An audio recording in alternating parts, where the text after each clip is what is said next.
Hello students, एक बार फिर से स्वागत है आपका हमारे ऑनलाइन प्लेटफॉर्म पर। और आज के इस वीडियो में हम लोग डिस्कस करने वाले हैं एंट्रोपी के बारे में। तो शुरू करते हैं। एंट्रोपी क्या होती है? एंट्रोपी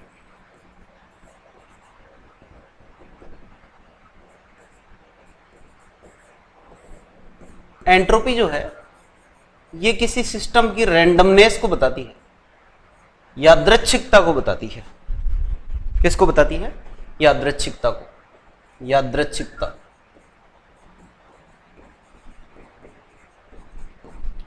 अव्यवस्था बोल सकते हैं। अव्यवस्था को बताती है, ज्यादा अच्छा शब्द है, अव्यवस्था को बताती है ना। और मारवाड़ी में बोले तो अड़मदड़म, ठीक है, कितना अड़मदड़म है सिस्टम, उसको बताती है। यानी यह पदार्थ के कणों की, पदार्थ के जो कण हैं उनके व्यवहार से संबंधित, व्यवहार से संबंधित अव्यवस्था को, अव्यवस्था को दर्शाती है। अव्यवस्था को दर्शाती है, अव्यवस्था को दर्शाती है। पदार्थ के कण जितने ज्यादा व्यवस्थित होंगे उतनी एंट्रोपी कम होगी, और कण जितने ज्यादा अव्यवस्थित होंगे उतनी एंट्रोपी ज्यादा होगी। ठीक है, अब कुछ सिंपल एग्जांपल्स हैं। जैसे मान लीजिए एक टीला बना हुआ है कहीं पर, और उस टीले को हमने ट्रैक्टर की मदद से समतल कर दिया एकदम। अब आपसे पूछा जाए कि इसमें एंट्रोपी क्या हुई होगी, कम हुई होगी या बढ़ी होगी? तो ऑब्वियसली आपका जवाब रहेगा कि टीला था तो अव्यवस्था ज्यादा थी, और समतल है तो व्यवस्थित हो गया, इसका मतलब एंट्रोपी कम हो गई। लेकिन गलत है। प्रकृति में कोई भी चीज जैसे मौजूद है, जैसे प्रकृति ने उसको बनाया है, वो अगर वैसे ही रहती है तो एंट्रोपी कम होती है, और उसको हम उसमें किसी भी तरह का बदलाव करते हैं तो उसमें एंट्रोपी हमेशा क्या होती है? बढ़ती है। यानी मानव निर्मित जो कार्य हैं, मानव जितने भी कार्य कर रहा है, मानव जनित कार्य जो हैं, उनमें एंट्रोपी क्या हो रही है? लगातार बढ़ती जा रही है। अब हम कुछ डेली लाइफ के एग्जाम्पल लेते हैं। जैसे हम जो देखते हैं पदार्थ की अवस्थाओं की बात करें तो हम मुख्य रूप से 3 अवस्थाएं पढ़ते हैं: ठोस, द्रव और गैस। अगर आपसे ये पूछा जाए कि इनमें से किसकी एंट्रोपी कम, किसकी ज्यादा, तो देखिए ठोस जो होता है उसके कणों में, उसके कण जो हैं उनकी माध्य स्थितियां लगभग निश्चित होती हैं। वो अपनी माध्य स्थिति से ज़्यादा हिलते डुलते नहीं हैं। उनकी स्थितियां निश्चित होने की वजह से व्यवस्थित होते हैं, और व्यवस्थित होने का मतलब क्या है? एंट्रोपी कम होगी। तो सबसे कम एंट्रोपी होगी ठोस की। द्रव में कण गतिशील होते हैं, और गैस में तो क्या होते हैं? गैस में तो गैस के कणों को टेम्परेचर की वजह से, आपने फॉर्मूला पढ़ा होगा, VRMS is equal to √3RT upon M। VRMS equal to √3RT upon M। अगर कमरे के ताप पर भी, कमरे का ताप जो है वो भी उनको क्या करेगा? गति प्रदान करेगा। तो वो कण लगातार गति करते रहेंगे। गैस के कण हर संभव वेग से प्रत्येक दिशा में यादृच्छिक रूप से निरंतर गतिशील रहते हैं। इसकी वजह से क्या होगा? उनमें अव्यवस्था होगी, यानी उनकी एंट्रोपी क्या होगी? ज्यादा होगी। अब बात करें कि गैस में भी टेम्परेचर पर किस तरह से डिपेंड करेगा। तो गैस की एंट्रोपी जो है वो ताप बढ़ने पर लगातार बढ़ती है। ताप बढ़ने पर बढ़ती है। अब क्यों बढ़ती है? ताप बढ़ने पर, ताप बढ़ने पर लगातार बढ़ती है, लगातार बढ़ती है। इसका कारण यह है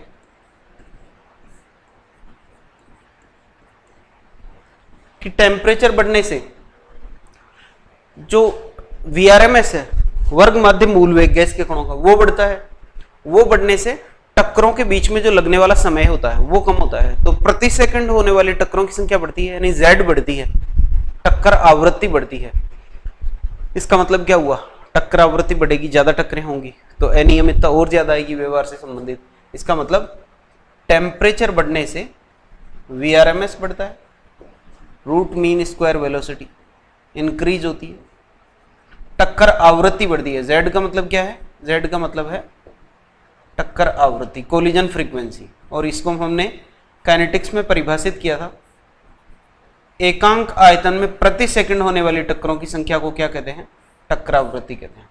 टक्कर आवृत्ति बढ़ती है, माध्य मुक्त पथ कम हो जाता है। माध्य मुक्त पथ का मतलब सीधी भाषा में अगर ये कहें कि दो टक्करें जो होंगी उनके बीच में, जो दो कणों के बीच में जो टक्करें होंगी वो गैप कम हो जाएगा। गैप क्या होगा? कम होगा। भाई टक्करों की संख्या बढ़ेगी तो कण जल्दी जल्दी टक्कर करके वापस लौटेंगे तो उनके बीच में क्या हो जाएगा? जो पथ है टक्करों के बीच का वो कम होगा, माध्य मुक्त पथ कम हो जाएगा, और इसकी वजह से, इन सभी की वजह से क्या हो जाएगा? एंट्रोपी का मान बढ़ेगा। एंट्रोपी का मान क्या होगा? बढ़ेगा। अब बात करते हैं विलयन की। किसकी? विलयन की। विलयन कैसे बनता है? विलयन बनता है विलायक में जब विलेय को मिलाया जाता है। विलायक में किसको मिलाया जाता है? विलेय को। अच्छा, विलायक क्या होता है? ज्यादातर लोगों का जवाब होता है कि विलायक होता है वह पदार्थ जो विलयन में अधिक मात्रा में उपस्थित हो, लेकिन यह परिभाषा भी गलत है। विलायक वह पदार्थ होता है जिसकी भौतिक अवस्था विलयन की भौतिक अवस्था के समान हो। ठीक है, जैसे मान लीजिए आपने ली चीनी और उसको पानी में मिलाया। अब आप 5 लीटर पानी में 100 ग्राम चीनी मिला रहे हैं, तो विलयन कैसा बनेगा? द्रव बनेगा। विलायक कौन होगा? पानी होगा, और विलेय कौन होगा? चीनी। अब मैं ऐसे करूं, 2 लीटर पानी में 3 किलोग्राम चीनी को मिलाऊं, तो अब मात्रा तो चीनी की ज्यादा है, लेकिन अब भी चीनी को और पानी को मिलाएंगे, 2 लीटर में अगर 3 किलोग्राम चीनी मिलाएंगे तो जो विलयन बनेगा वो द्रव बनेगा। इसलिए विलायक अभी भी कौन होगा? अभी भी पानी होगा। इसका मतलब मात्रा पर डिपेंड नहीं करता है। मात्रा से पहले हमें क्या देखना होता है? मात्रा से पहले भौतिक अवस्था देखनी होती है। अगर भौतिक अवस्था समान है उसके बाद में हम लोग क्या देखेंगे? मात्रा देखेंगे। ठीक है, तो विलायक और विलेय जब इन दोनों को मिलाया जाता है तो विलायक और विलेय को मिलाने से कणों की संख्या बढ़ जाती है। क्या होती है? कणों की संख्या बढ़ जाती है, और कणों की संख्या बढ़ने से, कणों की संख्या बढ़ने से क्या होगा? एंट्रोपी का मान बढ़ता है। एंट्रोपी का मान बढ़ता है। एंट्रोपी का मान बढ़ता है। इसलिए ध्यान रखना, जब आप विलयन वाला चैप्टर पढ़ते हैं तो वहां पर विलयन 2 तरह के पढ़ते हैं हम। एक तो होता है आदर्श विलयन और एक होता है अनादर्श विलयन। तो आदर्श अनादर्श में हम ये पढ़ते हैं, आदर्श विलयन में आयतन परिवर्तन 0 होगा, एंथैल्पी परिवर्तन 0 होगा, है ना। इस तरह कुछ चीजें पढ़ते हैं। तो जब क्वेश्चन सोल्व कर रहे होते हैं तो कई बार जल्दी में हम लोग एंट्रोपी परिवर्तन को भी 0 कर देते हैं, लेकिन हमेशा याद रखना, विलयन आदर्श हो या अनादर्श हो, कोई भी विलयन हो, एंट्रोपी परिवर्तन हमेशा क्या होगा? विलयन निर्माण का पॉजिटिव होगा। यानी ये कह दूं कि आदर्श विलयन है, आदर्श विलयन, तो भी क्या होगा? एंट्रोपी बढ़ेगी। आदर्श विलयन बनाओगे तो भी क्या होगा? एंट्रोपी बढ़ेगी। यानी डेल्टा एस क्या होगा? S2 - S1 पॉजिटिव होगा। कैसा होगा? पॉजिटिव। बाद की एंट्रोपी माइनस पहले की एंट्रोपी पॉजिटिव। और अगर अनादर्श विलयन है, अनादर्श भी 2 तरह के पढ़ते हैं हम। अनादर्श विलयन कौन कौन से पढ़ते हैं? एक तो जो राउल्ट के नियम से धनात्मक विचलन दर्शाते हैं, और एक राउल्ट के नियम से ऋणात्मक विचलन दर्शाते हैं। तो जो धनात्मक विचलन दर्शाते हैं, पॉजिटिव डेविएशन वाले, धनात्मक विचलन वाले, उनमें भी डेल्टा एस पॉजिटिव होगा, और जो ऋणात्मक विचलन दर्शाते हैं उनमें भी डेल्टा एस कैसा होगा? पॉजिटिव होगा। Delta S is equal to positive, धनात्मक। ठीक, ये बात हुई विलयन की।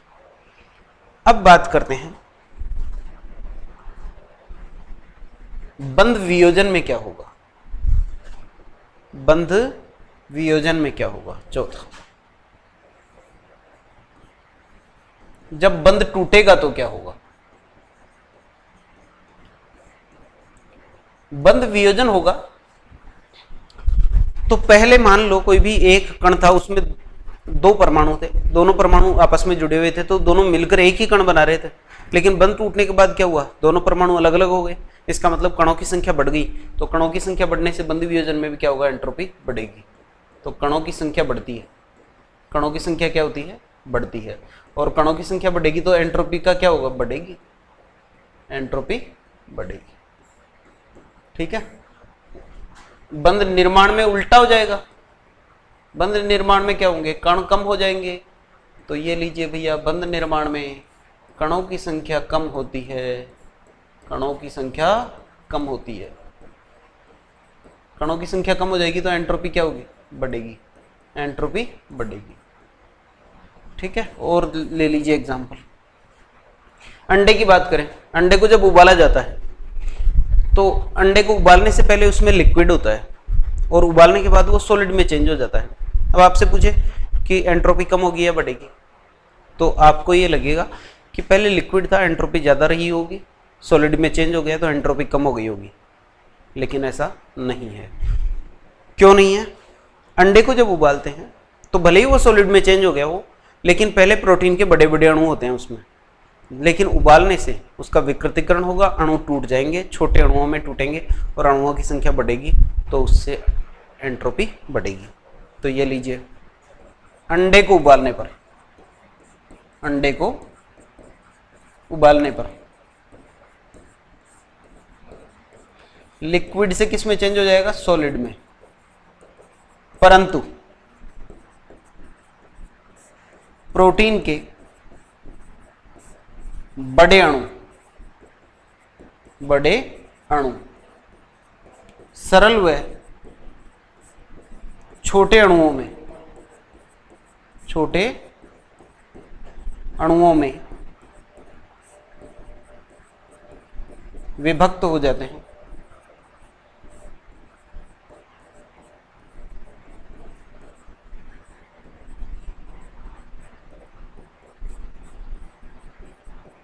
जिससे क्या होगा, अणुओं की संख्या बढ़ेगी, अणुओं की संख्या बढ़ती है और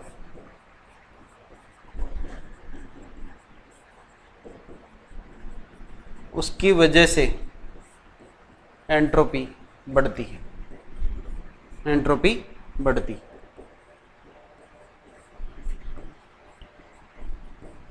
ठीक है।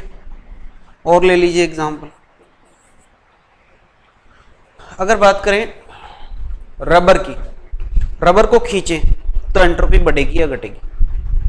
तो रबर को खींचने से क्या होता है, रबर के जो अणु होते हैं वो एक दिशा में अरेंज हो जाते हैं, एक ही दिशा में व्यवस्थित हो जाते हैं, और एक ही दिशा में व्यवस्थित होने की वजह से क्या होगा, एंट्रोपी कम हो जाएगी, एंट्रोपी कम हो जाएगी। ठीक है, एंट्रोपी कम हो जाएगी।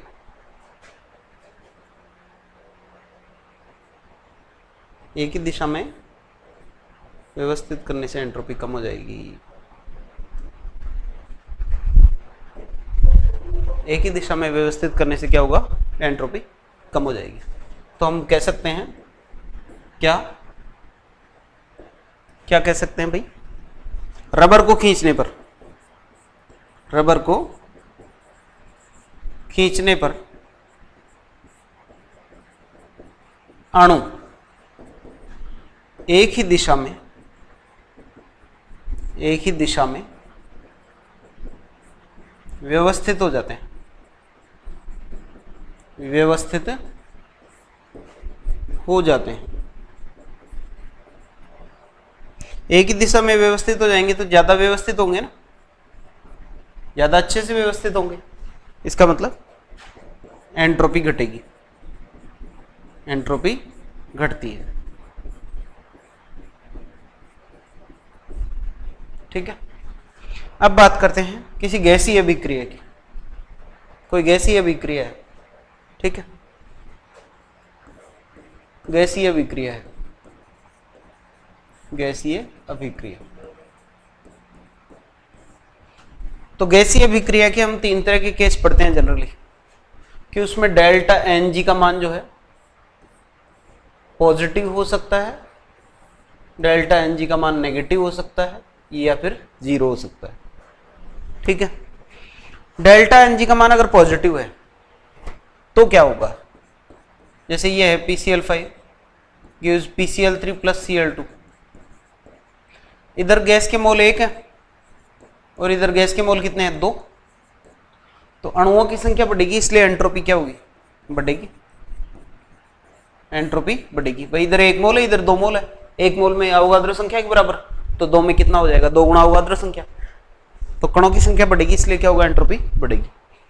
दूसरा केस ये ले लेते हैं, N2 plus 3H2 gives 2NH3, इधर मोल कितने हैं, 4, और इधर मोल कितने हैं, 2, तो मोलों की संख्या कम होगी, इसलिए एंट्रोपी क्या होगी, घटेगी, क्योंकि कणों की संख्या कम हो गई ना, कणों की संख्या कम होगी तो अव्यवस्था भी कम होगी, यानी एंट्रोपी क्या होगी, घटेगी। अब 0 वाले केस में आपको ऐसा लग रहा होगा कि 0 है, इसका मतलब एंट्रोपी पर कोई फर्क नहीं पड़ेगा, लेकिन यही तो स्पेशल है, क्या कि जैसे मान लीजिए ये ले लिया N2 plus O2 gives 2NO, N2 plus O2 gives 2NO, क्या हुआ, इधर मोलों की संख्या 2, इधर भी मोलों की संख्या 2, लेकिन इधर अगर अभी कारकों में देखें तो अणु 2 प्रकार के थे, अणु कितने प्रकार के थे, 2 प्रकार के, अब कितने प्रकार के हैं, एक ही प्रकार के, तो प्रकार कम हो गया ना, टाइप्स कम हो गए मॉलिक्यूल्स के, इसलिए एंट्रोपी क्या होगी, कम होगी। तो दूसरा केस भी ले सकते हैं इसमें, दूसरा ये ले लीजिए HI का वियोजन, HI का वियोजन कैसे होगा, H2 plus I2 gives 2HI, sorry H2 plus I2, 2HI gives H2 plus I2, तो इसमें क्या हुआ, कणों की संख्या, प्रकार जो है वो इसमें बढ़ गया, तो इसमें तो लिखेंगे कि कणों का प्रकार कम हो जाएगा, कणों का प्रकार कम होगा, कणों के प्रकार कम होगा, तो इससे क्या होगा, एंट्रोपी, एंट्रोपी पर क्या फर्क पड़ेगा, घटेगी ना, एंट्रोपी घटेगी। दूसरे वाले केस में क्या होगा, कणों का प्रकार जो है वो बढ़ेगा, कणों का प्रकार बढ़ेगा, और कणों का प्रकार बढ़ने से क्या होगा, एंट्रोपी भी बढ़ेगी, एंट्रोपी भी बढ़ेगी, एंट्रोपी भी क्या होगी भाई, बढ़ेगी। ठीक है, और देख लीजिए,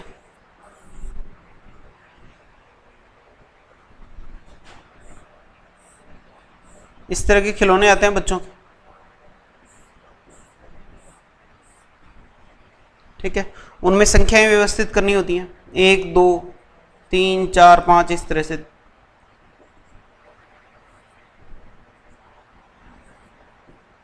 एक ये और दूसरा एग्जाम्पल ये है,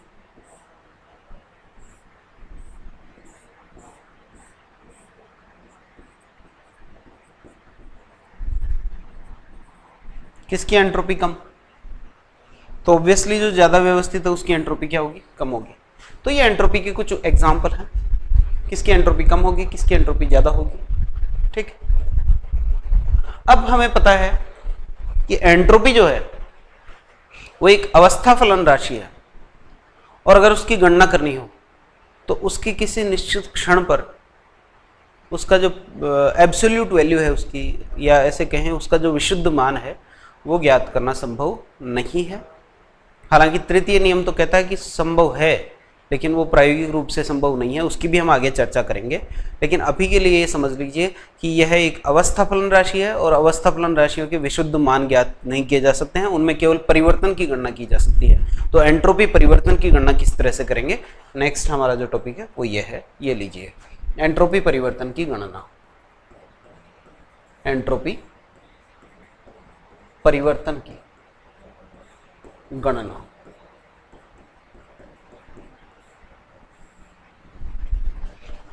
एंट्रोपी परिवर्तन की गणना के लिए हमेशा ध्यान रखिए कि अगर किसी निकाय को उत्क्रमणीय रूप से Q ऊष्मा दी जाती है, यदि किसी निकाय को T ताप पर, T टेम्परेचर पर, T ताप पर उत्क्रमणीय रूप से, उत्क्रमणीय ढंग से, उत्क्रमणीय रूप से Q ऊष्मा दी जाती है।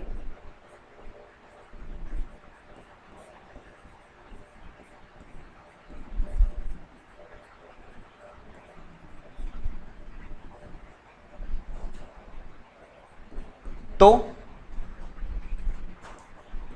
Delta S equal to Q reversible upon T होगा। डेल्टा एस इक्वल टू क्या होगा? क्यू रिवर्सिबल अपॉन टी होगा, यानी उत्क्रमणीय रूप से दी गई ऊष्मा और ताप के बीच में जो अनुपात होगा, इन दोनों का जो अनुपात होगा वो किसके बराबर होगा? एंट्रोपी परिवर्तन के बराबर होगा। ठीक, अब देखिए अलग अलग ढंग के जो अलग अलग तरह के जो प्रक्रम हैं उनमें एंट्रोपी परिवर्तन कितना होगा। ठीक है, और यह वैल्यू जो होगी यह नेगेटिव में होगी। अब देखिए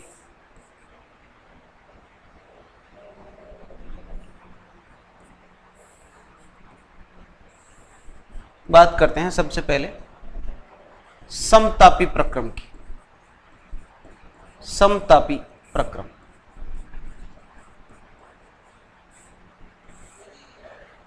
समतापी प्रक्रम, समतापी प्रक्रम में क्या होगा? समतापी प्रक्रम में जो किया गया कार्य होता है W, वो होता है -2.303 nRT log of V2 upon V1, ये होता है। और यहां पर अगर हम फर्स्ट लॉ ऑफ थर्मोडायनेमिक्स लगाएं तो फर्स्ट लॉ ऑफ थर्मोडायनेमिक्स क्या कहता है? ये कहता है कि delta E equal to Q plus W, delta E equal to Q plus W. Delta E की वैल्यू जो है वो होती है 0। क्यों? क्योंकि ताप नियत है, तो dt 0 है, इसलिए डेल्टा E क्या होगा? 0। डेल्टा E क्या होगा? 0। ठीक है, कितना होगा भाई? 0। तो ये जो Q है ये किसके बराबर हो जाएगा? -W के। इसका मतलब Q की वैल्यू हो जाएगी -2.303 nRT log of V2 upon V1, ये होगा -2.303 nRT log of V2 upon V1। Minus minus cancel हो जाएगा, प्लस में हो जाएगा Q, कितना हो जाएगा? 2.303 nRT log of V2 upon V1। ठीक है, ये Q की वैल्यू आ जाएगी। Q की वैल्यू क्या आ जाएगी? 2.303 nRT log of V2 upon V1। ठीक है, अब हम यहाँ पे क्या करेंगे? हम डेल्टा एस का परिमाण याद कर रहे हैं, इसलिए यहाँ चिन्ह लेना आवश्यक नहीं है, तो हम परिमाण से ही परिमाण कैलकुलेट करते हैं। देखिए क्या होगा?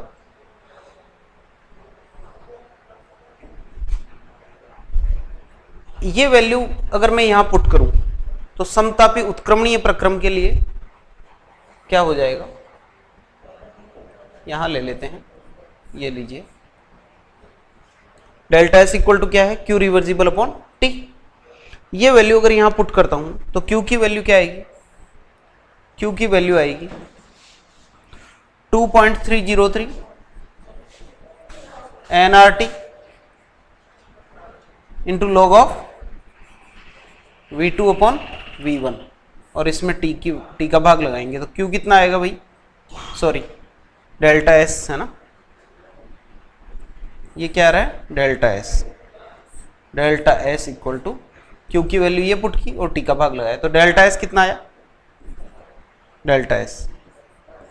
ठीक है, अच्छा ये एक्चुअली परिमाण नहीं है, delta S equal to Q reversible upon T होगा, माइनस साइन नहीं आएगा ना। Delta S equal to Q reversible upon T, ये ध्यान रखना है आपको formula, delta S equal to Q reversible upon T.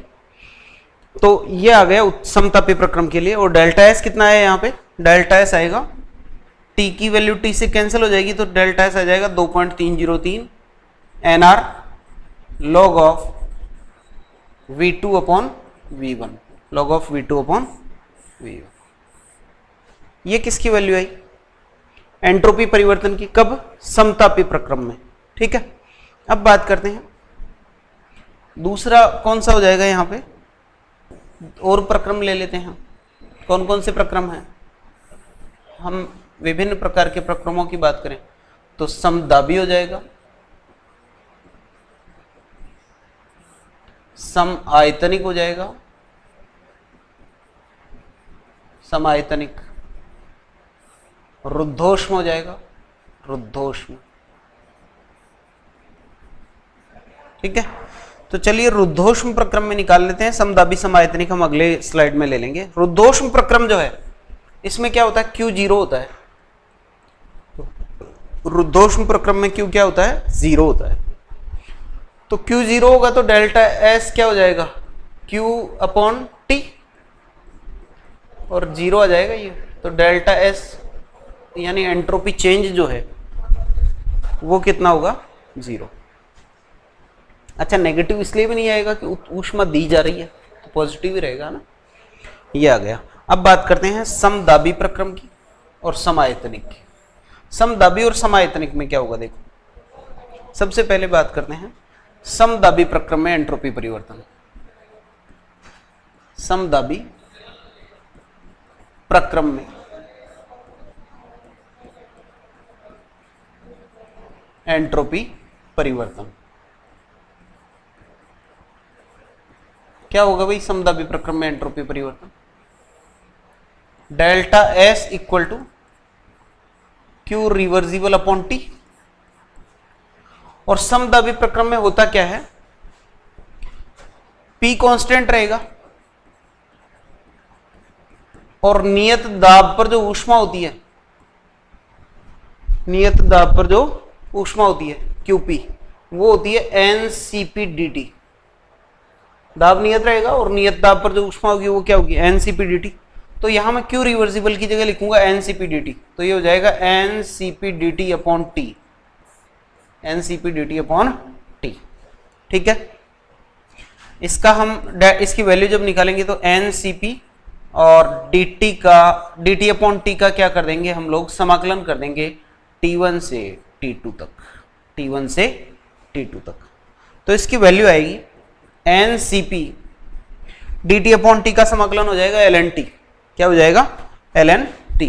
ये लीजिए ln T, और लिमिट्स क्या होंगी? T1 to T2। अब हम क्या करेंगे? अपर लिमिट माइनस लोअर लिमिट। तो एक बार अपर लिमिट की वैल्यू रखेंगे T की जगह, एक बार लोअर लिमिट की वैल्यू रखेंगे। तो ये हो जाएगा NCP into ln T2 minus ln T1। ठीक है, ln T2 minus ln T1।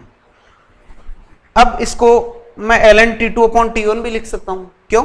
क्योंकि दोनों में क्या लोग है। तो ये हो जाएगा, ये आ जाएगा आपका delta S equal to NCP ln T2 upon T1। और अगर बेस 10 में चेंज करें तो डेल्टा S हो जाएगा 2.303 NCP log T2 upon T1, log T2 upon T1, log T2 upon T1। ठीक है, ये किसकी वैल्यू आई? समदाबी प्रक्रम में एंट्रोपी परिवर्तन की। अब बात करते हैं सम आयतनिक प्रक्रम में एंट्रोपी परिवर्तन की। सम आयतनिक प्रक्रम में एंट्रोपी परिवर्तन क्या होगा? तो ये देखिए, सम आयतनिक प्रक्रम में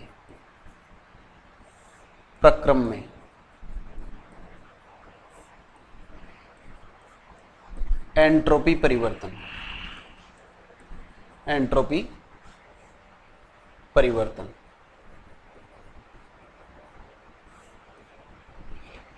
समायतनिक प्रक्रम में आयतन क्या होगा भाई? स्थिर होगा।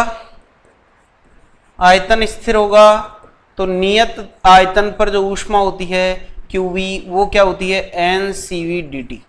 क्या होती है? NCV dt, जिसको आंतरिक ऊर्जा में परिवर्तन भी कहते हैं।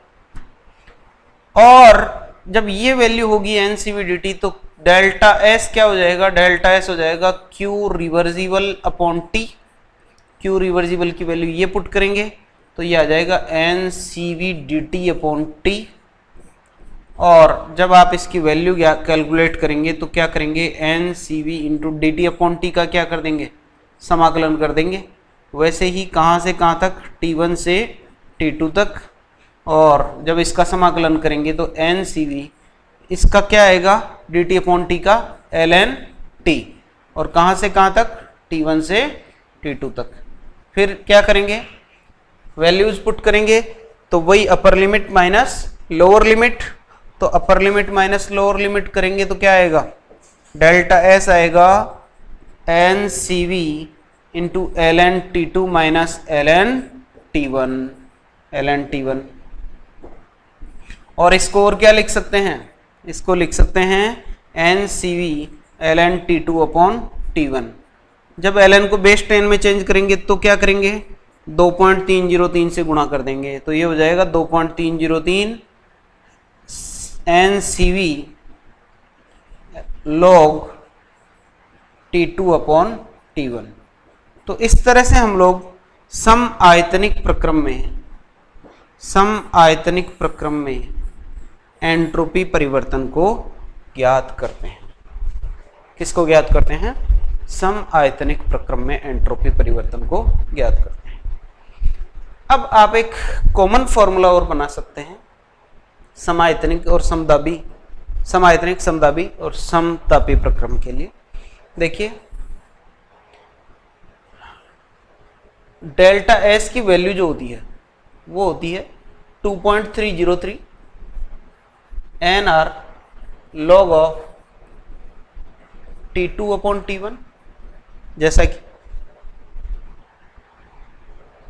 इसमें V2 upon V1, V2 upon V1, V2 upon V1, जैसा कि किसमें होता है, समतापी में, प्लस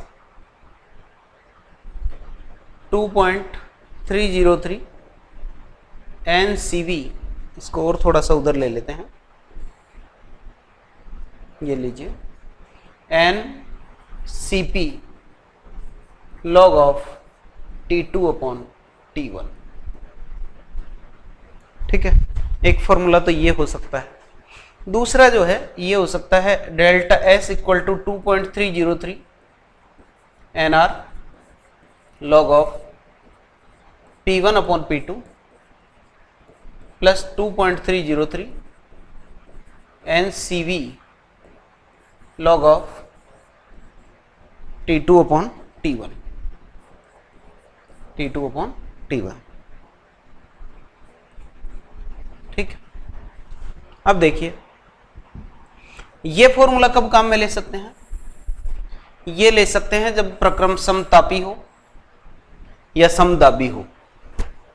समतापी प्रक्रम है मान लो, तो समतापी में क्या होगा, टेम्परेचर कांस्टेंट होगा, यानी T1 और T2 बराबर होंगे। तो ये वाला पद क्या हो जाएगा, जीरो। ये वाला पद क्या हो जाएगा, जीरो हो जाएगा, और ये जीरो हो जाएगा तो यही बचेगा। ठीक है, और अगर समदाबी की बात करें, सॉरी समायतनिक की बात करें, तो समायतनिक में क्या होगा, एक मिनट, सम उल्टा लिख दिया मैंने, यहां सीपी लिखना है, यहां सीवी लिखना है ना। तो देखिए क्या होगा, ये सीवी और ये सीपी। ठीक है, अब क्या होगा, अगर समदाबी प्रक्रम, समायतनिक प्रक्रम है, तो समायतनिक में क्या होगा, V2 और V1 दोनों बराबर हो जाएंगे। V2 और V1 दोनों बराबर होंगे तो ये वाला टर्म जीरो हो जाएगा, और ये किसके लिए हो जाएगा, समायतनिक के लिए। समझ रहे, ये कौन से प्रक्रम के लिए, समायतनिक और समतापी, समायतनिक और समतापी। वापस देखिएगा मैं क्या कहना चाह रहा हूं, कि जब टेम्परेचर कांस्टेंट होगा, यानी प्रक्रम जब समतापी होगा, तब तो ये वाली टर्म जीरो हो जाएगी, क्योंकि T2 और T1 दोनों बराबर होंगे, और log of T2 upon T1 यानी log ऑफ 1, और log ऑफ 1 कितना होगा, जीरो। तो ये जीरो हो जाएगा और ये वैल्यू हो जाएगी। ठीक है, और अगर प्रक्रम समायतनिक है तो समायतनिक में V2 और V1 दोनों बराबर हो जाएंगे, तो ये वाली जीरो होके ये आ जाएगा। ऐसे ही ये नीचे वाला जो इक्वेशन है, नीचे वाली, ये किसके लिए लेंगे हम लोग? ये लेंगे समदाबी और समतापी के लिए, समदाबी और समतापी के लिए। समदाबी और समतापी के केस में ये वाली लगा सकते हैं दोनों में। कैसे? अगर समतापी है तो ये वाली टर्म तो हो जाएगी 0 और ये वाला रह जाएगा जो इसके बराबर है, ऊपर वाले इसके, ठीक है। और अगर समतापी है, सॉरी समदाबी है, तब क्या होगा? प्रेशर कांस्टेंट, तो ये वाली टर्म 0 हो जाएगी, ये बच जाएगी, ठीक है। तो इस तरह से हम क्या कर सकते हैं? मर्ज करके दोनों फॉर्मूले से एक फॉर्मूला बना सकते हैं। तो ये हुए एंट्रोपी परिवर्तन की कैलकुलेशन के लिए इंपॉर्टेंट फॉर्मूलाज। वापस देख लीजिए एक बार, हमने क्या कहा? सबसे पहले बात की एंट्रोपी होती क्या है। तो एंट्रोपी हमने किसे कहा? एंट्रोपी अव्यवस्था को कह रहे हैं। किसको कह रहे हैं? पदार्थ के कणों से संबंधित जो अव्यवस्था है, उनके व्यवहार से संबंधित जो अव्यवस्था है, उसको हम एंट्रोपी कह रहे हैं। एंट्रोपी के कुछ केसेस देखे, कब एंट्रोपी कम होगी, कब एंट्रोपी ज़्यादा होगी। इसके बाद हमने एंट्रोपी कैलकुलेशन की। एंट्रोपी में हमने क्या कहा कि साहब ये एक अवस्था फलन राशि है, और जब अवस्था फलन है तो उसमें किसकी गणना की जा सकती है? अवस्था फलन है, इसलिए सिर्फ परिवर्तन की गणना की जा सकती है। किसकी गणना की जा सकती है? परिवर्तन की गणना की जा सकती है, परिवर्तन की गणना। और परिवर्तन की गणना कैसे करेंगे? Delta S equal to Q reversible upon T, ठीक है।